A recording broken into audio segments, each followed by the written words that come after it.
So we at Crown Edge are going to discuss certain case scenarios or image-based questions on the topic of interceptive orthodontics.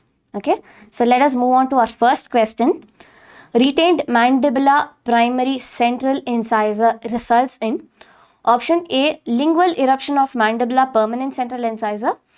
Option B, labial eruption of mandibular permanent central incisor. Option C, ankylosis of mandibular permanent central incisor.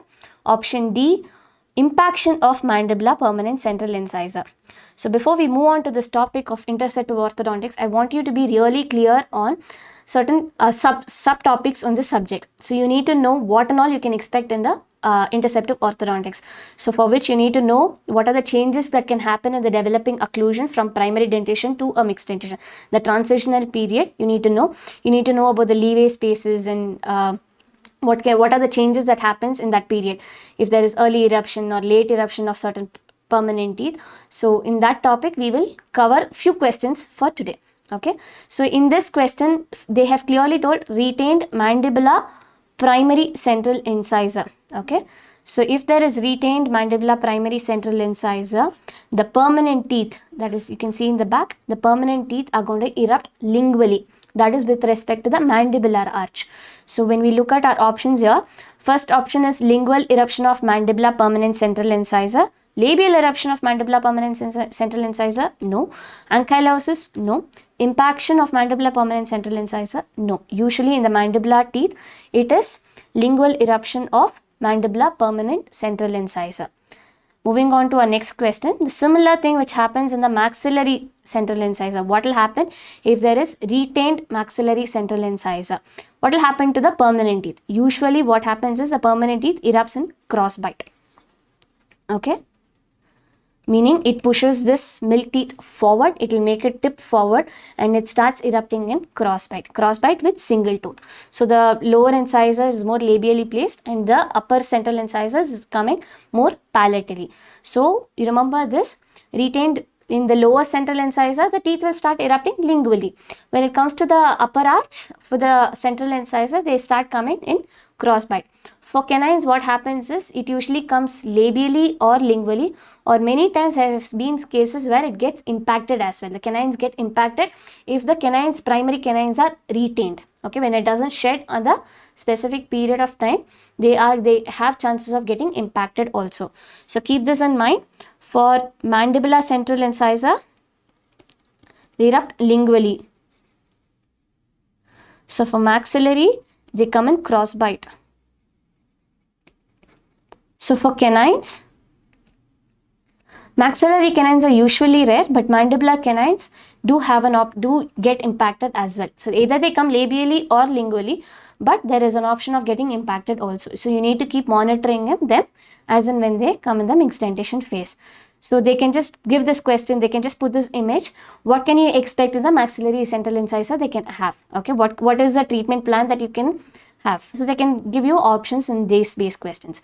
So for this, usually treatment will be extraction of, when you see these teeth coming out, we extract that right before it erupts completely, and then with the tongue pressure they usually come forward. With the maxillary central incisor, if you already see one of the central incisor already erupted and one which is not even seen, then you need to really extract this. Extraction has to happen immediately, because definitely the teeth is going in different direction. It's going to erupt palatally and resulting in crossbite. So if this is a scenario, if one teeth is completely come out, one teeth is not come out, you directly go for extraction. Otherwise, just take an IOP-AR and see the status of the permanent teeth, and then you will be able to decide. Okay, so direction of it, if you feel that this is going to get retained beyond his age, if the child is around 9 years and he still has his retained teeth, then go ahead with extraction. Okay, and for canines, like I told you, either they erupt labially, lingually, or get impacted also. So they can just put this kind of image and ask you such questions also. So moving on to our next question, what is the molar relationship here? So you all remember the three molar relationship in primary teeth, right? So one is a mesial step, one is a flush terminal plane, one is a distal step. Now carefully look at this picture, what molar relationship this is in. So this is clearly a mesial step, right? Okay, this is a very direct question. They're not going to ask you this way. They're going to ask beyond this. Okay, they're just not going to ask what is the molar relationship here. See the next question. They can ask you this way. What can you expect in future if there is minimal growth differential from this kind of molar relationship? If there is minimal growth differential, what can you expect in future? You all remember this picture in all your textbooks, right? So let's carefully look at the occlusion planes and what can happen in future. So for first, it is a distal step. First distal step, if there is minimal growth differential, it can result in class 2. That is a red line. If there is more of mandibular growth, the growth is going to be fast more. This mandibular is going to come front and it can end up in end-on relationship. Okay. So moving on to the flush terminal plane. If there is minimal growth differential, it's going to be end-on. If there is more of mandibular growth, they are ending up in class 1, meaning this is going to come forward, right? When the mandibular comes forward, the molar relationship is going to change. Next, for the mesial step, minimal growth differential will end up in class 1. If there is more, it's going to end up in class 3. Okay, I want you all to go through this image really well. Keep this in your mind. Okay, they are just not going to ask what terminal plane it's going to be. That is not a neat question at all. That will not be coming. This kind of a question you can expect. Okay, beyond that direct question, keep thinking in that way. Okay, beyond that question, what else they can ask? So in that way, you keep thinking. Moving on to the question. So mesial step, what can you expect in future if there is minimal growth differential? So what can you expect? Looking at this image, with mesial step, with minimal growth differential, it's going to end up in class 1. So you can ask with max, more of forward growth of mandible, you can expect class 3. Our question is minimal growth differential. So it's going to be class 1. They can put an image of flush terminal plane and ask in any of these ways. So be thorough with that image. Okay. So the option for this is option A, class 1 molar relationship. Okay. Moving on to our next question. What is the molar relationship here? It's very clear that it's a distal step, right? With the maxillary molar being forward and mandibular molars being a little behind. So this is a distal step. Okay. So what can you expect in future if there is forward growth of mandible? Again, let's go back to that same image. With distal step, more of mandibular growth is going to end up in end-on relationship, right? When you see the image also, you will be able to know this coming a little more forward is going to end up in end-on relationship. So the option for us given are class 1 molar relationship, no. Class 3 molar relationship, also no. Class 2 molar relationship, no. Option D, end-on molar relationship is the right answer. Okay. So moving on to our next question. On OPG examination of this patient, the dentist decides to extract grossly decayed 7-4. That is all is given here.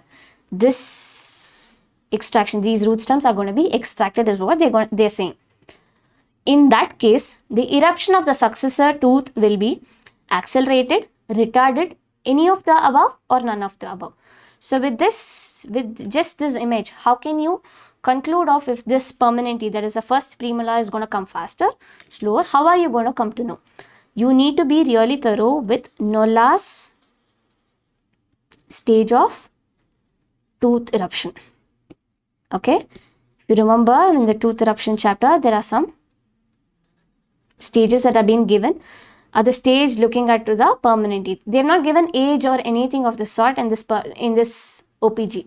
They can just give this question and they can ask you simple questions like this. What will be the eruption stage? Will it come faster? Will it come slower? Or is it doesn't even matter? So like I told you, Nollas's stage of tooth development is really important. Okay. Why it is important is because with the stage of tooth development, you will come to know if the tooth is going to come like in a faster manner or is it going to come slow. With crown completion, if the crown is completed, the permanent successor, the crown completion has happened, then it's going to come accelerated.